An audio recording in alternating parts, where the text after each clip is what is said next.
같이 보실 말씀은 창세기 17장 15절로 27절까지의 말씀, 한 목소리로 말씀 압도하시겠습니다. 하나님이 또 아브라함에게 이르시되 내 아내 사레는 이름을 사레라 하지 말고 사라라 하라. 내가 그에게 복을 주어 그가 내게 아들을 낳아주게 하며 내가 그에게 복을 주어 그를 여러 민족의 어머니가 되게 하리니 민족의 여러 왕이 그에게서 나리라. 아브라함이 엎드려 웃으며 마음속으로 이르되 백세된 사람이 어찌 자식을 낳을까? 사라는 90세니 어찌 출산하리요 하고 아브라함이 이에 하나님께 아뢰되 이스마엘이나 하나님 앞에 살기를 원하나이다. 하나님이 이르시되 아니라 내 아내 사라가 내게 아들을 낳으리니 너는 그 이름을 이삭이라 하라. 내가 그와 내 언약을 세우리니 그의 후손에게 영원한 언약이 되리라. 이스마엘에 대하여는 내가 내 말을 들었나니 내가 그에게 복을 주어 그를 매우 크게 생육하고 번성하게 할지라. 그가 12두령을 낳으리니 내가 그를 큰 나라가 되게 하려니와 내 언약은 내가 내년 이 시기에 사라가 내게 낳을 이삭과 세우리라. 하나님이 아브라함과 말씀을 마치시고 그를 떠나 올라가셨더라.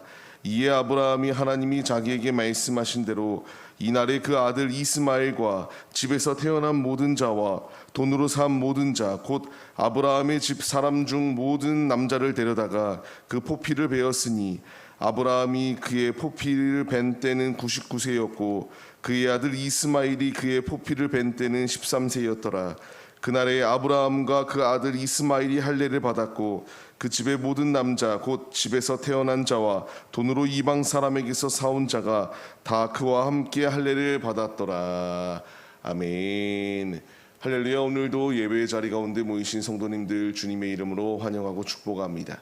같이 나눌 말씀의 제목은 믿음으로 순종하는 삶이라는 말씀의 제목 가운데서 은혜를 나누도록 하겠습니다. 우리가 무엇인가 일을 할 때에 노년의 나이 가운데에 일하는 것보다 젊음의 때 가운데에 일하는 것이 더 열심을 다할 수 있고 활발하게 일을 이루어 나갈 수 있다는 것을 부정할 수 없습니다.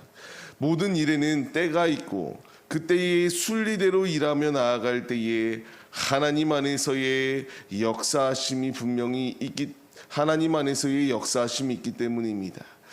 그런데 오늘 말씀을 보게 되면은 이 사실과 이 순리와 역행하는 말씀이 나오게 돼요. 우리가 자녀를 낳게 되어도 한 해라도 더 젊은 나이에 낳는 것이 더 낫다라고 말을 하는데 생물학적으로 90세가 되는 할머니가 이와 같이 자녀를 낳을 수 있다라고 하는 이 말은 하나님의 역사하심이 아니고서는 불가능한 것이 생물학적으로 너무나 당연한 상황이기 때문입니다. 하나님은 이 불가능한 상황 가운데서 가능함으로 하나님이 역사하시기 시작하셨습니다. 오늘의 말씀을 아브라함과 그리고 지금 이 말씀을 받는 우리들에게 이 말씀을 더하여 주시는 분명한 이유는 하나님 안에 불가능한 것이 없으니 믿음으로 순종하여 주의 길을 걸어갈 것을 주께서 우리에게 명령해 주고 계십니다. 하지만 아브라함의 모습은 어떠하였습니까? 그는 이 말을 들을 때에 비웃기 시작하였던 것이 그의 모습이었습니다. 사레의 이름을 사라라 바꾸라 명령하셨고요. 이제 그에게 복을 주어서 아들을 낳고 민족의 어머니가 될 수 있는 축복을 주시겠다라고 말씀하였을 때에 아브라함은 비웃었습니다. 100세가 되는 나이인 나와 90세의 아내가 낳을 수 있음은 불가능하기 때문이다라고 이렇게 판단하였기 때문입니다. 이들의 모습이 어찌 보면은 우리네 모습이 아닌가 생각해 봅니다. 이게 무슨 말이냐? 하나님은 우리를 향한 계획과 하나님의 열심이 분명히 예비되어져 있거든요. 우리에게 필요한 것은 순종하며 주님의 길을 걸어가면 되는 것인데 지금 이 아브라함이 비웃는 것처럼 하나님이 나를 쓰시겠다라고 말할 때에 우리 스스로는 안 된다라고 판단하며 스스로 자꾸만 판단하고 주님의 뜻을 거스르려고 하는 이 연약한 모습이 우리에게 있지 아니한가 돌아봐야 됩니다. 주님이 나에게 원하시는 것은 주가 일하시겠다라 말씀하실 때에 순종하며 믿음의 길을 걸어가는 것이 필요합니다.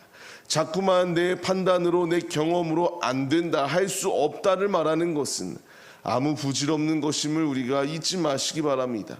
하나님은 이런 불신의 마음을 품고 있었던 아브라함에게 주님이 찾아오십니다. 그리고 그에게 이와 같이 쓰시겠다라는 축복의 말씀을 더하여 주세요.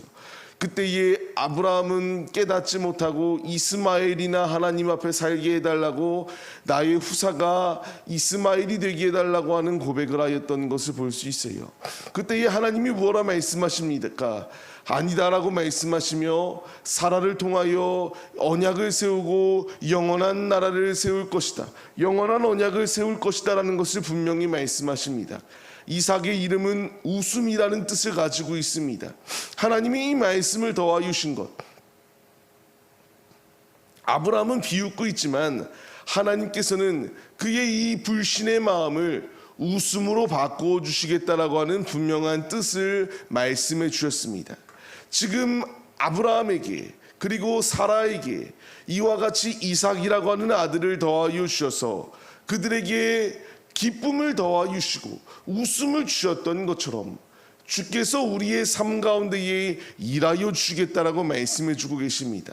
우리에게 필요한 것은 불신의 마음이 아니라 주가 일하시는 것을 사모하며 순종의 마음을 가지고 나아가는 것, 이것이 우리에게 필요한 것이다라는 사실을 잊지 마시기 바랍니다.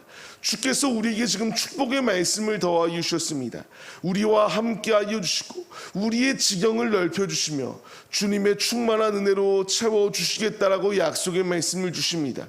비웃음이 아니라 진정으로 주님의 말씀을 순종함으로 나아가 그들에게 이삭, 웃음이라고 하는 것이 주어졌던 것처럼 우리도 주님 안에 참된 기쁨을 누릴 수 있는 우리들의 모습이 되시기를 주님의 이름으로 간절히 축원합니다. 주께서 우리에게 이 믿음의 길을 걸어가라 말씀하십니다.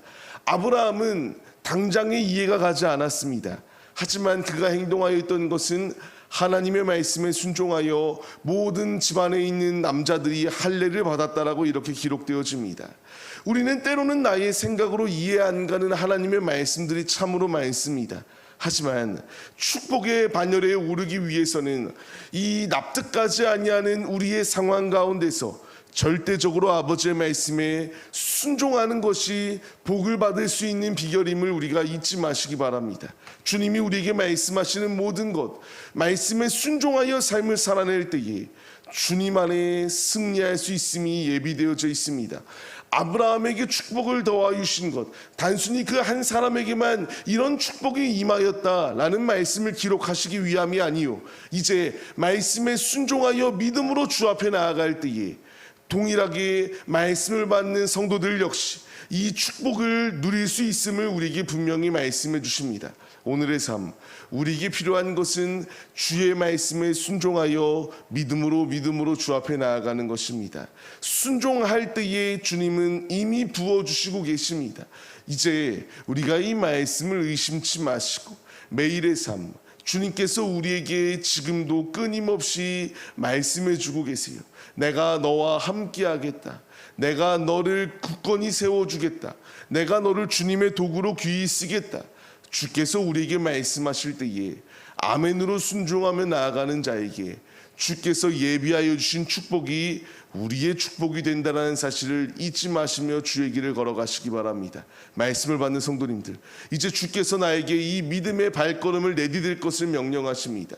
믿음의 도구로 아브라함을 귀히 쓰신 것처럼 우리로 하여금 주님이 귀히 쓰실 주님의 역사하심이 예비되어져 있음을 우리가 의심치 마시고 믿음으로 순종하여 주님 안에 충만히 승리하시는 하나님의 자녀들이 다 되시기를 주님의 이름으로 간절히 축원합니다.